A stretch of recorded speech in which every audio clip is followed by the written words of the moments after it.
Құрметті оқушылар, қазақ тілі пәнінен сабағымызды бастаймыз.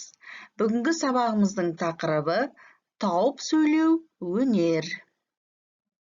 Сабағымыздың мақсаты мамандандырылған тараядағы арнайы мәтіндердегі мақсатты аудиторияға арналған терминдер мен ұғымдарды, тілдік оралымдарды талдау.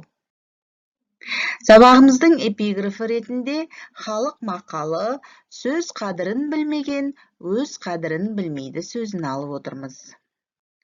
Олай болса, біз бүгінгі сабағымызды қалай бастаймыз? Демек, оқушылар, сіздерге беріліп тұрған шешендік сөздердің жалғасын табуларыңыз сұралады. Ауыздан шыққан сөз, ашу дұшпан, тілекті, жүрекке. Демек, оның жалғасы қалай болады? Ол сіздерден сұралады.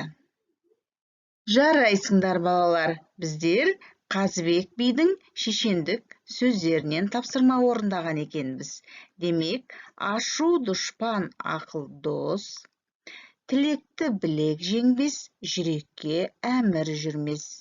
Ауыздан шыққан сөз атылған оқпен бірдей деген сөзмен таныс болған екенбіз. Сонымен біз бүгінгі сабағымыздағы тауып сөйлеу өнер тақырыбында нені меңгеруіміз керек? Негізінен шешендік өнердің 3 нәрсеге негізделгенін білеміз. Ол табиғи дарын, тума талант, жан-жақты білім, тынымсыз еңбек және жүйелі жаттығу. Олай болса, шешен сөйлеуде, тауып сөйлеуде осы білік дағдылардың бірі сөз сөйлеушіде болмаса, оның сөзінің тыңдаушыларға тигізетін әсері әлсірей түсетінін білу керексіздер. Мысалы, сіз сөйлейтін сөзіңіздің мәтінін жақсы жаздыңыз, бірақ оны аудитория алдында қарапайым әрі анық түрде жеткізе алмайсыз. Сондай-ақ, сіз аудиторияны сөзіңізбен қызықтыра аласыз, бірақ белгіленген уақытты жеткізе алмадыңыз. Негізгі ойыңыз айтылмаса, сіздің шешендік сөзіңіздің әсері төмендейді. Сондай-ақ, көпшілік алдында сөз сөйлеу сәттілігі шешеннің сөз мазмұнының негізін, яғни оның тақырыбын жақсы білуіне тікелей байланысты екенін ұмытпағанымыз жөн. Құрметті оқушылар, енді біз бүгінгі тақырыбымызға байланысты тапсырма жұмыстарын орындайық. Сіздерге берілетін тапсырма А мәтінінде өз басыңды алып жүру адамдық қасиет тақырыбында болмақ. Олай болса, мәтінді мұқият тыңдаймыз.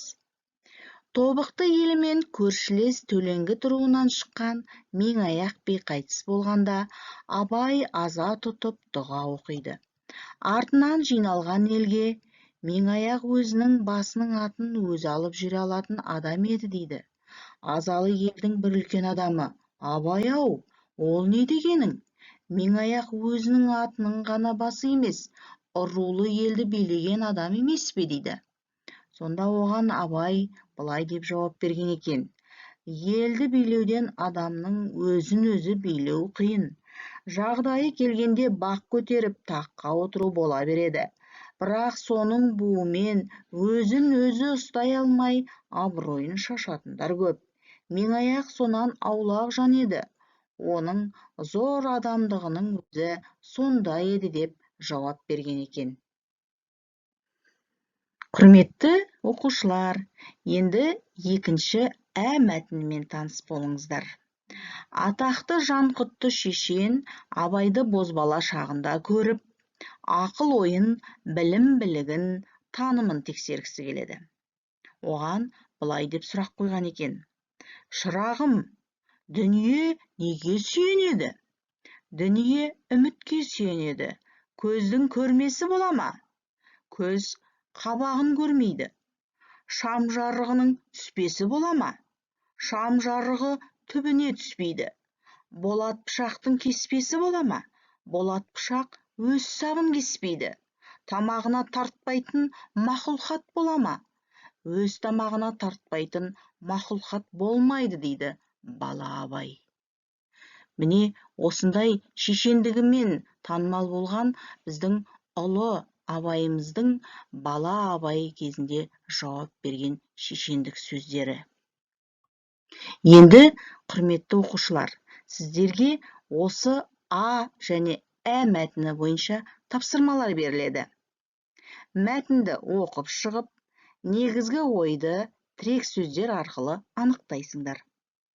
Және мәтіндегі фразеологизмдерді, яғни тұрақты сөз тіркестерін тауып, Абайдың тауып сөйлеу өнері негізінде осы сөздерді дәлел қылып көрсетесіздер. Ал орындап болсаңыздар, екінші тапсырмаға көшейік. Екінші тапсырмада сіздерге төмендегі сөз оралымдарын басшылыққа алып, шешендік қабілет туралы 5 минуттық ой толғау жазу. Қандай сөз оралымдарын басшылыққа аласыздар? Тауып сөйлеу, шешендік туа біткен, қанмен келетін қасиет, сөз саптаған шешен, топ бастаған көсем, елді өзіне ұйытып әкету, 90 ауыз сөздің тобықтай түйіні, шаршы топ, тілі мірдің оғындай, қызыл тілді шешен, тілінен бал тамған деген сөз оралымдарын көмекке алып, әдемі ой толғау жазып шығыңыздар. Енді сіздер, құрметті оқушылар, бүгінгі орындаған тапсырмаларыңыздың нәтижесі ретінде сіздер бүгінгі сабақта сөз мәдениеті, қазіргі әдеби тілдің жұртшылық таныған, үлгі тұтқан нормаларын, жеке адамдардың сақтауын талап ететінін білгендеріңіз жөн. Сөйлеуде, жазуда, диалектизмдерді, қарапайым дөрекі сөздерді, варваризмдерді қолдану, орынсыз көп сөйлеу, бір пікірді қайталай беру, өзіне өзі сілтеме жасау, асқақтап сөйлеу, дене қимылдарын араластыра беру, бұл сөз мәдениетіне жатпайды. Сондықтан, құрметті оқушылар, сіздер тауып сөйлеуде, орынды сөйлеуде, кірме сөздерді орынсыз жұмсай бермей, сіреспе құрылымдарды қолданып сөйлеу, бұл сөз мәдениетіне нұқсан келтіреді. Яғни, адамзаттың ең абзал қасиеттерінің бірі сөз, сөйлей білу, тауып сөйлеу екенін ұмытпаңыздар. Олай болса, сіздерге бүгін сабағымызды қорытындылай келе бекіту сұрақтарын бергім келеді. Тауып сөйлеу өнер деген оймен келісесіз бе? Ердің құнын 2 ауыз сөзбен бітіру дегенді қалай түсінесіз? Сіздің ойыңызша шешен би батырлардың бойында қандай ортақ қасиеттер болған? Шешен тұлғалардан нені үйренуге болады? Ал сіздің ортаңызда көшбасшы бола алатын адамдар бар ма? Сіз өзіңіздің ортаңызда көшбасшы болғыңыз келеді ме? Енді олай болса, біз бүгін сөздің оңы мен терісіне, өңі мен астарына айрықша мән беріп, мағыналы етіп сөйлеу керек екендігін ұғынған секілдіміз. Демек, мен сіздерге бүгінгі тапсырма бойынша, сабағымыз бойынша үйге тапсырма бергім келеді. Үйге тапсырма тауып сөйлеу өнер екенін дәлелдейтін ғұламалар пікірлерін тауып жазып, оған өз көзқарасыңызды білдіріңіз. Сонымен оқушылар, біздің бүгінгі сабағымыз аяқталды. Назарларыңызға рахмет. Сау болыңыздар.